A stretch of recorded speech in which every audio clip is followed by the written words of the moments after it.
Anem a preparar guacamole, que penjarem acompanyat de nachos. La recepta que farem ens la va ensenyar un cuiner quan vam estar a Mèxic. Necessitarem un aguacate, unes gotetes de llimona. De fet, hauria de ser llima, però com que estem confinats només tenim llimones de llimona de casa.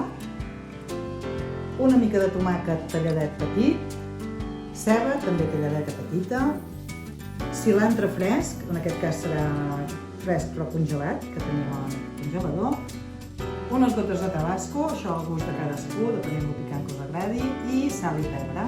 Ens va dir el nostre cuiner que això s'havia de fer tallat a forquilla, amassat a forquilla. Si es feia amb màquina no quedava tan bé. Pelem l'aguacate, el xafem ben xafat i ràpidament hi tirem unes gotes de llimona perquè no se'ns oxidi.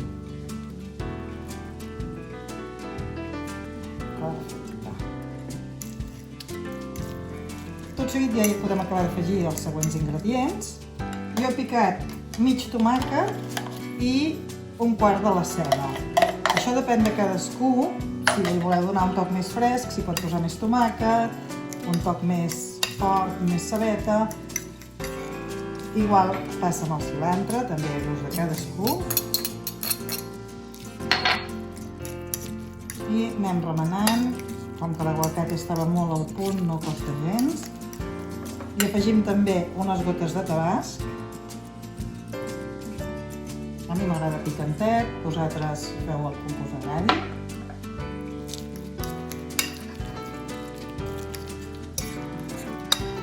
I finalment una mica de sal i una mica de pebre.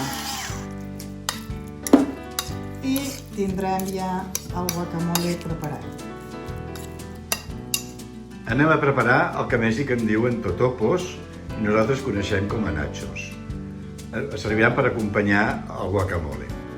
Normalment els compraríem al supermercat, però com que estem confinats, els vam intentar fer nosaltres. Veiem què surt. Posarem 120 grams de farina, 10 centilitres d'aigua, 2 cullerades d'oli neutre, jo l'he agafat de girassol, les cullerades planetes, un bon pessic de sal i després necessitarem una mica més de farina per estirar la massa i oli de girassol també per fregir. Posem la farina en un bol i tirem el pessic de sal i després fem un petit forat al mig. En aquest forat hi tirem l'oli.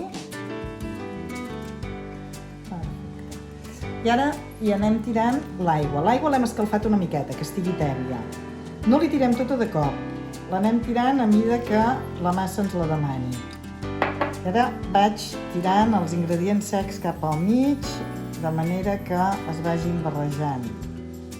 Es tractarà d'arribar a tenir una massa elàstica i brillant.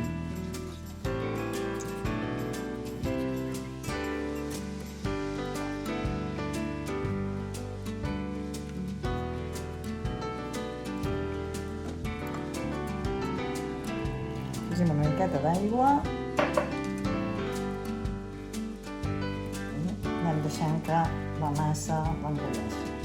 Ja tenim la massa perfecta, ja la tenim elàstica, no se'ns trenca. I ara el que farem serà fer boletes del tamany més o menys d'una bola d'una pilota de ping-pong i les deixarem reposar mitja horeta.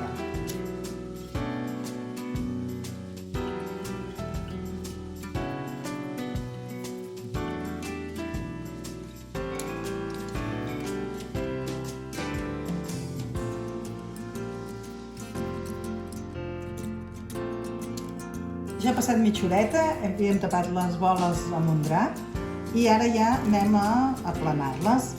He posat una mica de farina sobre el marbre perquè no se'ns enganxi i començo a estirar-la amb el corró. La idea és que quedi al màxim de fineta, que és com queda millor. Ja la tenim molt fineta i ara el que faré, perquè quedi ben mona, és tallar-la rodona per després passar a fer els totopos triangulars.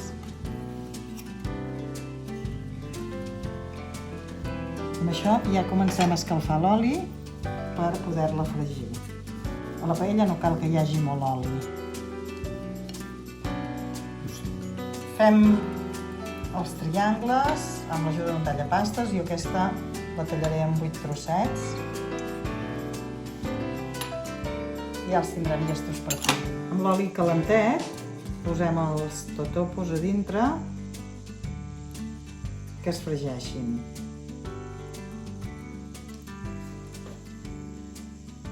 No cal que l'oli sigui molt calent perquè com que són molt fins se'ns quedarien torrats molt ràpid.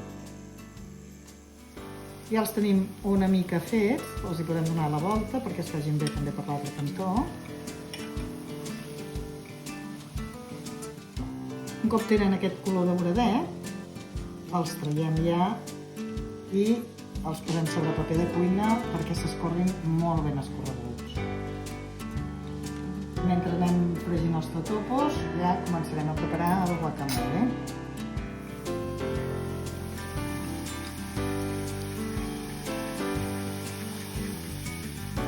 I ja està a punt per menjar. Agafarem el nacho, el sucrem en el guacamole i bon profit!